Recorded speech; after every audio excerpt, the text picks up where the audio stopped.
Your subscribers. Today I will tell you how you can fix your problem. So if you see couldn't refresh feed on your Instagram, so how you can also fix it. So now for fixing, first thing just try to check your internet connection. So first thing just close your Instagram app and just open it again. And if it doesn't help, if you still have the server, so just go to the settings. In the settings you need to find Wi-Fi. If you use Wi-Fi, just open it, just try to turn it off and turn on again. And if you use cellular data, just open cellular data, just try to turn it off and turn on again. So another thing you can try to turn on airplane mode, wait for a second and just turn it off.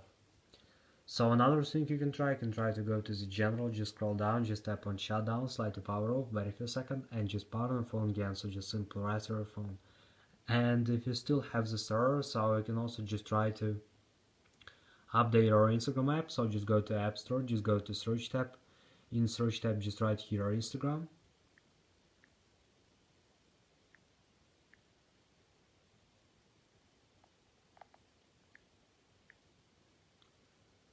and if you see here not open but update, just tap on update and wait until it will successfully install the latest updates for your Instagram. So thanks for watching, have a nice day, subscribe to my channel if you like, and goodbye.